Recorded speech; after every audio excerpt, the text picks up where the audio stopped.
Anointed fire, anointed fire, anointed fire, refresh my soul. Anointed fire, anointed fire, anointed fire, refresh my soul. Are you ready for your miracle? Are you ready for your breakthrough? Oh yeah. Hello and welcome back to Anointed Fire. My name is Tiffany Kameni and today's message is starting and running your own Christian business. As a Christian business owner, one of the things I found is that there's a general mindset anytime you're dealing with somebody who has a business. And God wants us to come outside of that mindset because we tend to wall ourselves into the world's way of thinking. And a lot of times you see a lot of people who are Christian, but they keep getting worldly results. More than 90% of Christian businesses that start fail within the first year. More than 90% of Christian business owners go back to work in secular America, or they have to use secular America as their major source of income because they are not applying kingdom principles to their business.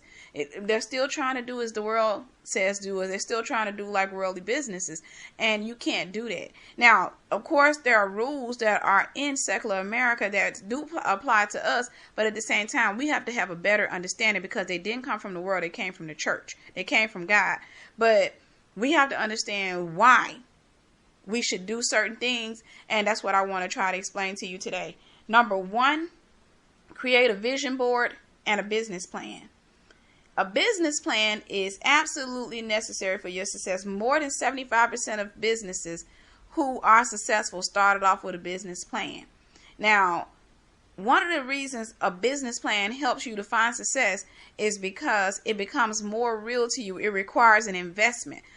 A business plan requires you actually sitting down and spending time writing and thinking, researching. It requires so much. And anything that we actually invest time and money in is something that we're going to value. If you don't write your business plan out, then you're not going to value your business. You're not going to value the idea. You'll be excited about the idea for a little while. And what I found is a lot of people have notebooks and they'll jot down a few ideas in a notebook. And a year or two later, they find that notebook and they've got the ideas still written down in there of a business they were planning to start 2 years ago or a year ago. And they'll pretty much giggle and say, well, yeah, I'm gonna go ahead and kick this off this year. Or maybe, as soon as I get this check or I get that check, I'm going to go ahead and kick it off. No, what you need to do is take the time out and start investing in your business. Invest time. And I'm not talking about, okay, you got a little spare time now so you can sit down and write. Make it hurt. Take time out every day because, when you get up and you go to work in secular America, you don't feel like going to work half of the time. There are times when you would rather stay at home and lay in your bed, but you have to go in order to get paid. You get up because you want to keep your job. You have to be that much more determined to be successful in your business and to start your business. You have to get up and you have to force yourself. So take the time out. I would say at minimum an hour or 2 hours a day for a week or 2 weeks. The more time you invest in your business, the more real it's going to become to you and the more valuable it's going to be to you. So create a business plan. Create a business plan and stretch it out for about a year or two. Talk about what you're going to do for a year or two. Set yourself a schedule to work every day. Make sure that you follow through with your schedule and you punish yourself when you don't follow through with your schedule.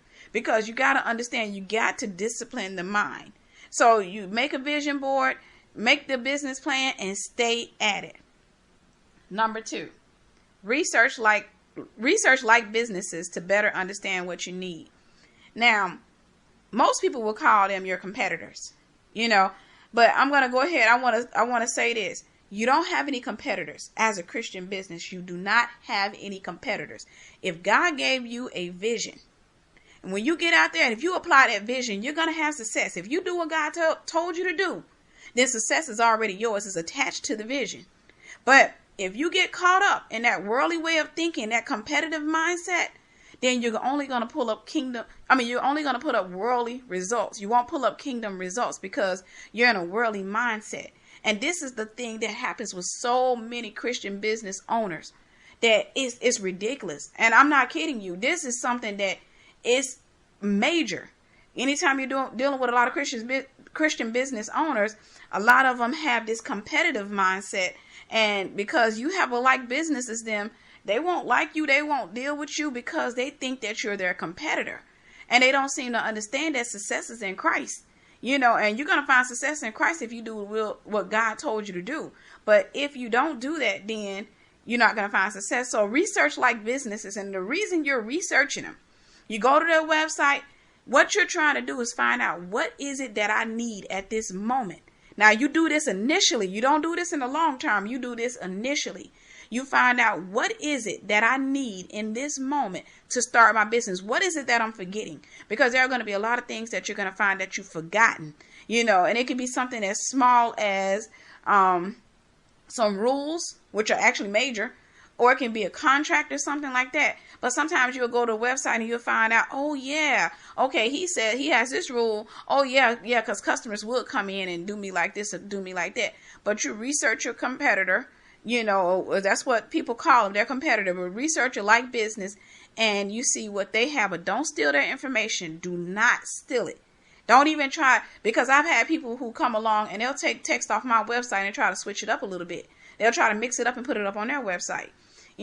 Don't do that. What you do is you take and you create your own rules. You be innovative. Let the customer hear your voice. Let them see your personality on your business.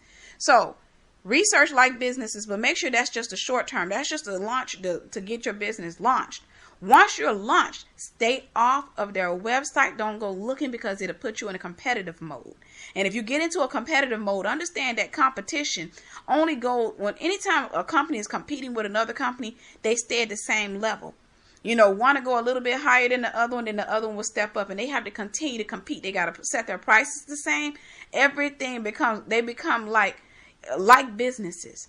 So if you're planning to expand your business, never get caught up in that competition stuff, because if you do, then your business won't go far. You won't go any further than your competitor. And if your competitor has it wrong and they fail, you're going to fail right behind them. So research like businesses, just to get everything started off. But once you launch out there, stay off their website. Stay focused on God. Stay focused on whatever God told you to do. And I'm telling you the truth, you will be an innovative person. You'll come out with some really great ideas and they won't know where you're getting them from.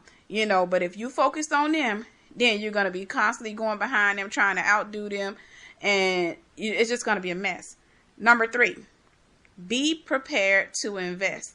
Now, the word invest is a curse word to some people, because anytime you're dealing with a person who has a mindset, they have a wrongful relationship with money, then the idea of investing is too scary, is too far-fetched for them. So a lot of times what people do is they'll try to invest a little bit of money into their businesses, and they expect a whole lot of success in return. And you got to understand, everything in the earth is created as seed, time, and harvest, and it's going to kick out what you put in. It'll kick out just a little bit more than what you put in, because your money represents your faith. If you truly believe, like if I told you that if you gave me $50, I would give you $20,000, what would you do? You would happily give me that $50 because you believe me. You believe that you're going to get a lot in return. But you made that investment because you believe me. You have faith that I was going to give you that money.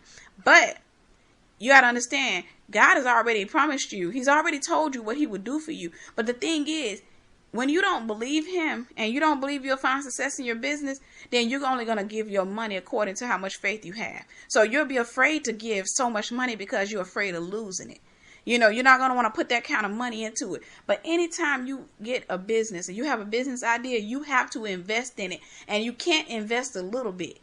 You got to invest till it hurts. Because just how much, okay, let's say $500 is valuable to you, or $1,000 is valuable to you, and it'll hurt your feelings to get rid of that money. It will hurt you, and you want to hold on to it. That when whatever you invest that money in is going to take on that value to you. So all of a sudden, if you invest in your business, now your business is valuable to you. You are determined to make that thing succeed because you invested into it, something that hurt your feelings. And most business owners, what they do is they just invest just a little bit to get their business kicked off. They just kick a little bit of money into it, and then they wonder why they lose interest in it, because they put a little money where it wasn't so valuable to them. It didn't hurt their feelings. It didn't get their attention. You got to put enough money in there to break your own heart.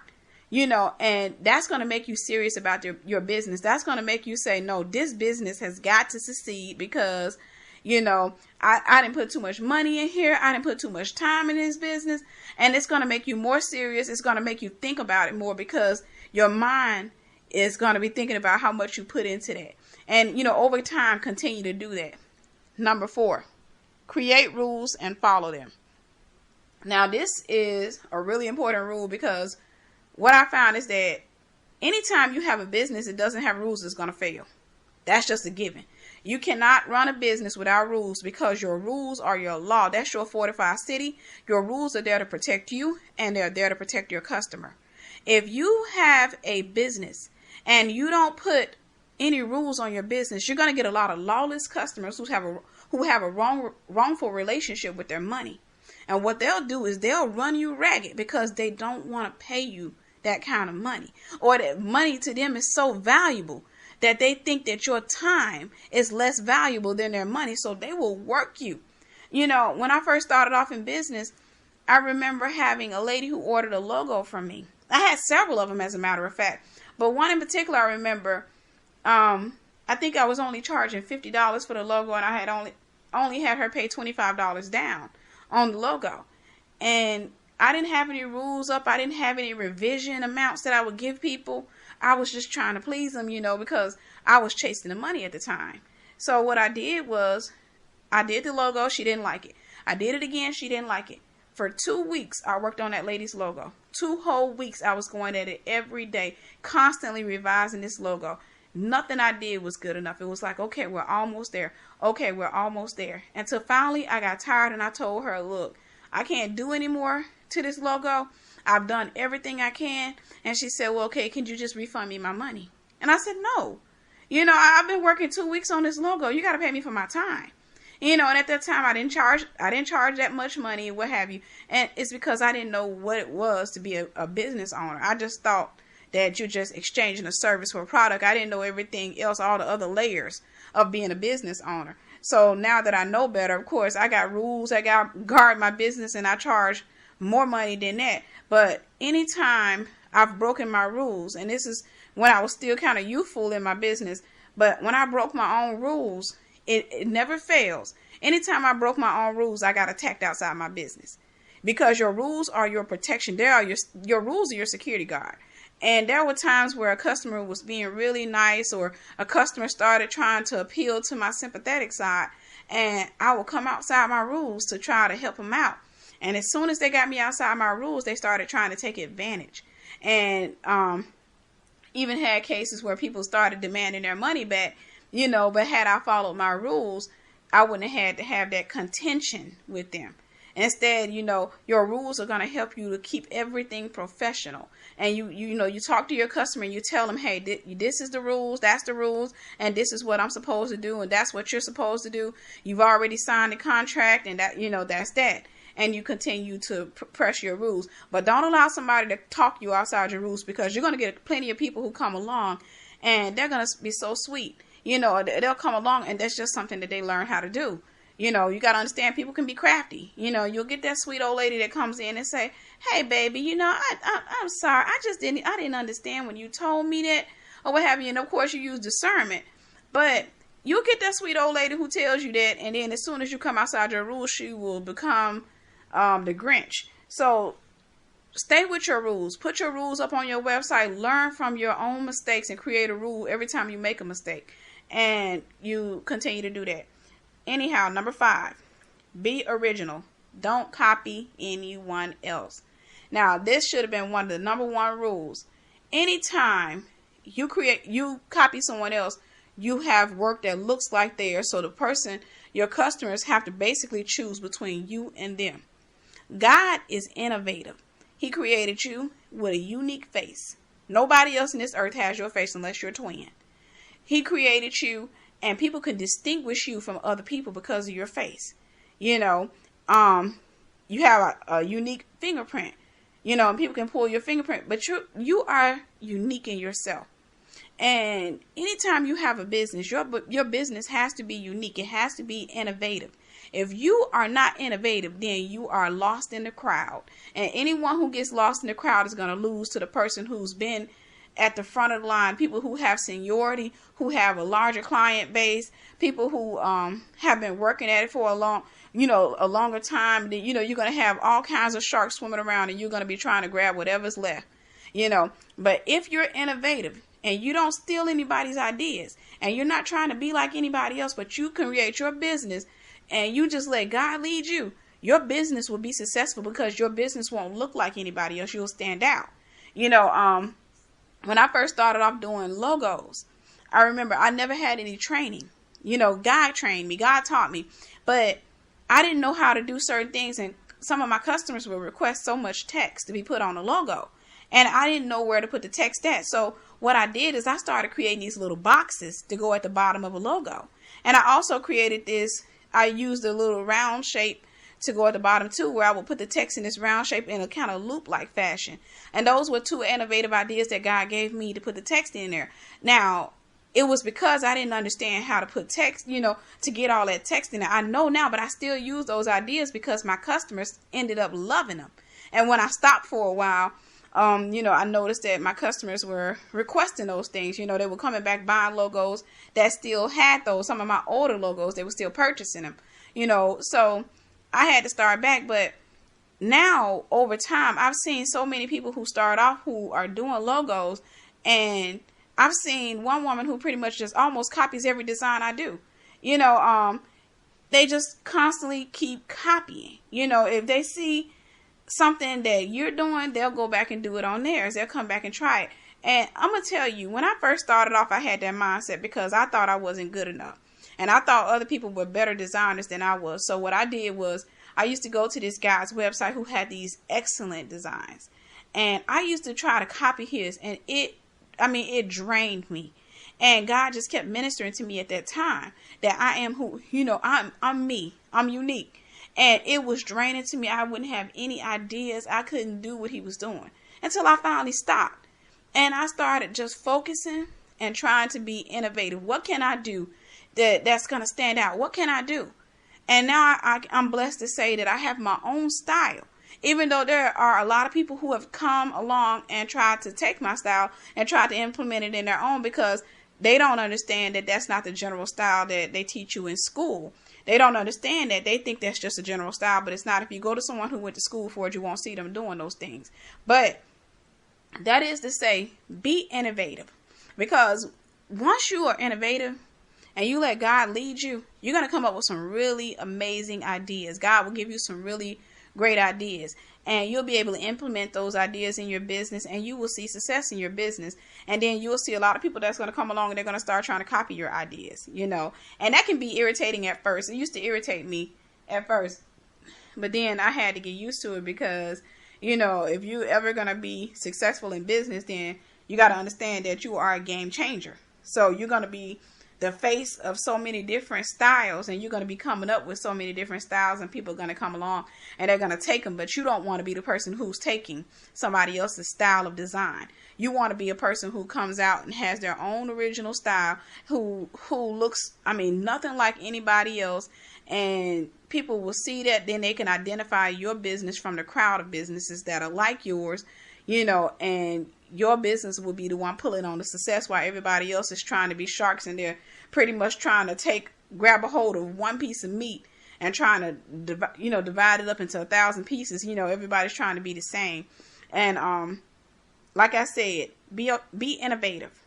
Don't be like anybody else. Stay off your competitors' websites. Like I said, you don't have any competitors, but I'm using the word competitor because that's the general term that people understand. Stay off your competitors' websites. The only time you need to go on there is when you're first starting off and you're trying to remember everything that you're going to need. But after that, stay off your competitors' websites. Don't go looking at their designs or whatever they're doing now. There are times like me, I do seals and logos. So if I see a seal or logo come up in my feed or anything, I'm going to look at it because I'm fascinated by them. And I'll look at it, but at the same time, I'm not going to go and try to create it, because I've learned to become mature in business. Because in business, you're going to have certain levels. You're going to start off as a baby in business, making a lot of mistakes, getting frustrated, agitated, and throwing fits. And then as you grow up in your business, you'll be more, you'll be firmer, you'll be more mature and more secure with your business. And you'll actually know how to handle your customers better. So anyhow, stay focused, on God. Ask God what he would have you to do. And stay focused. Don't be intimidated by somebody else's work. And that's one of the great reasons that you cannot be going looking at their stuff. Because looking at other people's work can intimidate you and make you feel like you're not good enough. But if you stop doing that and you learn to master what you're doing and you learn to create your own styles, then what's going to happen is you will have people who come along and they're going to look at you. And you won't be focused on them. You'll be focused on doing what it is that God has put into your hands. Well, it's been nice, people of God. I hope this message blessed you. And I hope that it helps you. Be sure to go check out my book, Christian and Entrepreneur, The Gold Mine to God's Gold Mine, and Christian and Entrepreneur, The Gold Mine to Success. You can find it on Amazon.com and BarnesandNobles.com, BooksAMillion.com, and a lot of other websites. But those books are really, really instrumental in helping you to start and run your Christian businesses. I have research that I've done on other Christian business owners, and the findings will really just blow your mind. But it'll help you to understand where you're going wrong in your business. And if you're serious about your business, then make the investment. Get the books, check them out, and make sure you leave me a comment on Amazon or let me know how the books bless you. Anyhow, God bless you, and I look forward to speaking with you again. Bye-bye.